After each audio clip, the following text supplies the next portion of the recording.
अलबेले किस्सों की दास्तां के सिलसिले शुरू हुए, बनके कहानियां कहानियां।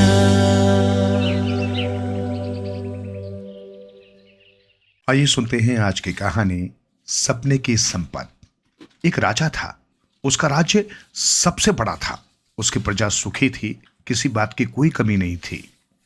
चारों ओर अमन चैन था। राजा के एक दो नहीं 5 पुत्र थे। पांचों राजकुमार एकदम सुंदर और हष्ट-पुष्ट थे।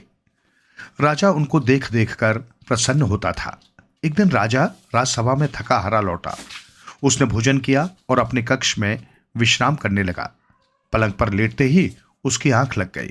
थोड़ी देर में राजा गहरी नींद की गोद में समा गया। सुबह 4 बजे ब्रह्म मुहूर्त में उसने एक सपना देखा। सपने में राजा क्या देखता है? नानी ने तपाक से पूछा। बोलो। मैंने भी उत्सुकता से दोहराया, क्या देखा नानी? सपने में उसने ऐसे पेड़ देखे जो चांदी, सोने, हीरे मोती से लदे थे, जिनमें सोने की डालियां और हीरे मोती के फूल लगे थे। ये चारों पेड़ बहुत बड़े महल के बीच चौक में लगे थे। नानी ने मेरी उत्सुकता और बढ़ा दी। मैं कहानी को पूरी तरह से सुनने को तैयार था। राजा अनमना रहने लगा। न महल में उसका मन लग रहा था और न राज दरबार में। ऐसे करते करते बहुत दिन बीत गए। ये बात उसने न महारानी को बताई और न ही मंत्री को। एक दिन उसके मन में विचार आया, क्यों न राजकुमारों को सपने की संपत्ति की बात बताऊं। 5 पुत्र मेरा ये काम कर सकते हैं। ऐसे में बेटों की परीक्षा भी हो जाएगी, कौन योग्य है और कौन अयोग्य। दूसरे दिन राजा ने 5 राजकुमारों को बुलाया। सपने की संपत्ति सबके सामने रखी। राजकुमार सपना सुनकर असमंजस में पड़ गए। इस पर राजा ने कहा, जो मुझे सोने, चांदी, हीरे मोती का झाड़ लाकर देगा, उसको आधा राजपाट मिलेगा। अब राजकुमारों के अस्तित्व का सवाल उठ खड़ा हो गया। आखिरकार 5 राजकुमार सोने चांदी के पेड़ लाने को तत्पर हो गए। राजा ने चारों लड़कों को एक एक घोड़े पर सुसज्जित किया। यात्रा में काम आने वाली सारी चीजों का बंदोबस्त किया। ऊपर से रास्ते के खर्च के लिए रुपए पैसे भी दिए। 5वां राजकुमार छोटा था और जरा लापरवाह भी था, अतः उसे राजा ने कुछ नहीं दिया। लेकिन वो थोड़ा बुद्धिमान, पर चारों भाई उसे बुद्धू समझते थे। उसे अपने साथ रखने में हिचकते थे, पर वो भी जिद करके उनके पीछे पीछे चल दिया। 5 राजकुमार एक जंगल में पहुंचे। वे एक पेड़ के नीचे विश्राम करने लगे। छोटा भाई भी विश्राम करने लगा। उसे झटपट नींद आ गई। जब वो गहरी नींद में चला गया तो चारों ने विचार किया कि ये छोटा काम का न काज का, दुश्मन अनाज का, फोकट में टुकड़े तोड़ेगा। इसके पास घोड़ा तक नहीं है, इसे यहीं छोड़कर हम आगे बढ़ जाएं। उन्होंने यही किया। चारों राजकुमार अपने अपने घोड़ों पर सवार हो गए और उन्होंने अलग अलग चारों दिशाओं में अपने अपने घोड़ों को दौड़ा दिया। थोड़ी देर में वे जंगल में विलीन हो गए। जब छोटे राजकुमार की नींद खुली तो उसने अपने आप को जंगल में अकेला पाया। वो समझ गया बड़े भाई उसको साथ में नहीं रखना चाहते थे। वो असहाय हो गया, लेकिन उसने हिम्मत नहीं हारी। वो अकेला ही जंगल में चल पड़ा। कोस दर कोस चलते हुए वो बियाबान जंगल में पहुंच गया, जहां चिड़ी न चिड़ी का बच्चा एकदम सुनसान, पक्षी का पंख तक न मिले। चलते चलते वो एक तालाब के पास पहुंचा। तालाब के आसपास गाय चर रही थी। गायों को वाचा मिली हुई थी। गायों ने पूछा, तुम कौन हो और यहां किस लिए आए हो? राजकुमार ने कहा, मैं अमुक देश का सबसे छोटा राजकुमार हूं। मैं एक बड़े काम से आया हूं, तुम मेरी मदद कर सकती हो। चलते चलते मैं बहुत थक गया हूं। उसमें एक लाल गाय ने कहा, ठीक है, आगे हमारे साधु बाबा का आश्रम है, वे तुम्हारी मदद कर सकते हैं। तुम मेरी पीठ पर बैठ जाओ, हम तुम्हें आश्रम में पहुंचा देंगे। राजकुमार ने तालाब में मुंह धोया और पानी पिया और फिर लाल गाय की पीठ पर बैठ गया। गाय चलते चलते साधु के आश्रम में पहुंची। साधु के आश्रम में 3 साध्वियां थी। उन्होंने तीनों गायों को खूंटे से बांधा और लड़के से पूछा, तुम कौन हो और यहां किस लिए आए हो? राजकुमार ने उन्हें अपना उद्देश्य बताया। तीनों साध्वियां उसे साधु बाबा के पास ले गई। राजकुमार ने साधु बाबा को झुककर प्रणाम किया। साधु ने उसे बैठने का संकेत किया और स्त्रियों से कहा, आज 5 थालियां लगाओ, हमारे यहां अतिथि आया है। साधु का दिव्य रूप और व्यवहार देखकर राजकुमार चकित रह गया। उसने मन ही मन सोचा, निश्चित रूप से ये पहुंचा हुआ पुरुष लगता है, इससे पहले मुझे भोजन कराया है। हो ना हो इसे सोने चांदी के झाड़ का पता जरूर होगा, उनसे झाड़ का पता पूछना चाहिए। अवसर देखकर राजकुमार ने साधु बाबा को अपने मन की बात कह दी। साधु ने कहा, मुझे पता तो है, लेकिन थोड़ा मुश्किल काम है। राजकुमार ने कहा, बाबा मैं मुश्किलों से नहीं घबराता, आप उपाय बताएं। साधु ने कहा, देखो यहां से दक्षिण दिशा में 5 कोस पर एक बावड़ी है। वो बावड़ी 5 मंजिला है, उसमें 5 महल हैं। उनमें 4 महलों में अलग अलग 4 सुंदर कन्याएं रहती हैं। 5वें महल में उनका पिता रहता है, जो सांप बनकर वृक्ष पर बैठकर कन्याओं की रक्षा करता है। उससे बचना जरूरी है। मैं तुमको कांटेदार लोहे की मोगरी देता हूं। तुम पहले वृक्ष की डाली पर छुप कर बैठ जाना। जब सांप आए तब तुम उस पर यह कांटेदार मोगरी मार देना, वो मर जाएगा। तब तुम्हें सब राज पता लग जाएगा। राजकुमार मोगरी लेकर दक्षिण दिशा में चल पड़ा।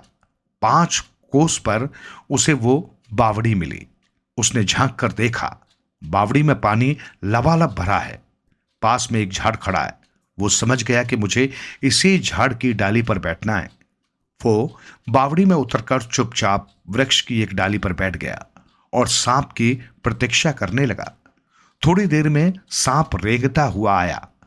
उसने आव देखा न ताव लोहे की कांटेदार मोगरी उस पर पटक दी।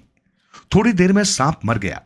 राजकुमार ने वृक्ष की डाली पर से तुरंत बावड़ी के गहरे पानी में छलांग लगा दी। पानी में डुबकी लगाते ही वो अंदर ही अंदर चलता ही चला गया। वहां उसने जो नजारा देखा वो अद्भुत था।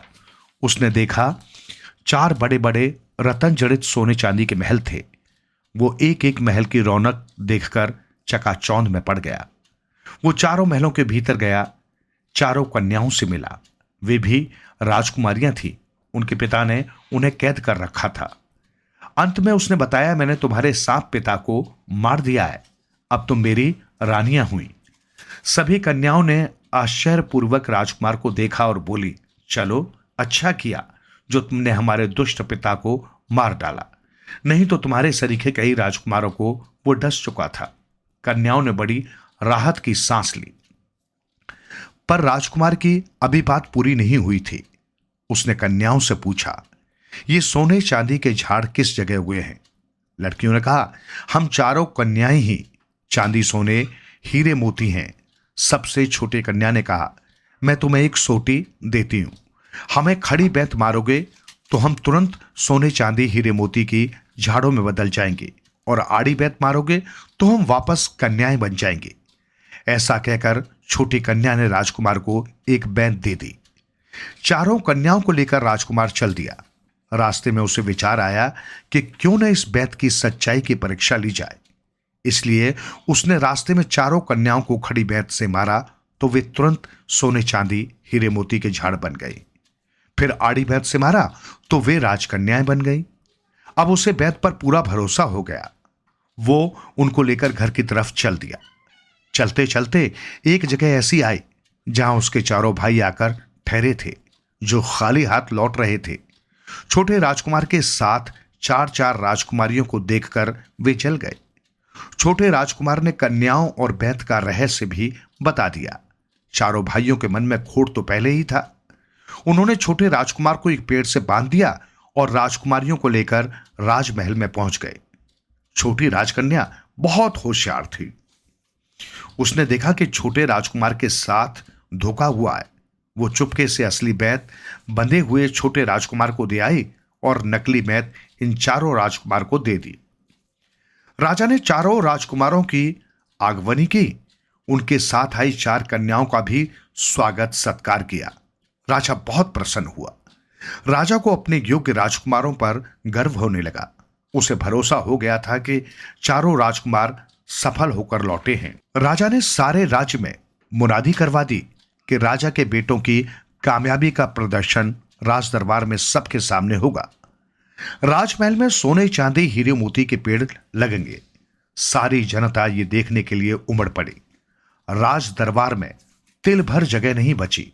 हर आदमी दम साधे खड़ा था राजकुमारों का करिश्मा देखने के लिए। राजा ने हुक्म दिया। चारों लड़कियां कतारबद्ध हाथ जोड़कर खड़ी हो गईं। चारों राजकुमारों में से एक ने बैत उठाई और चारों कन्याओं को मारी, लेकिन कोई भी कन्या झाड़ नहीं बनी। बनती भी कैसे? असली बैत तो छोटे राजकुमार के पास था।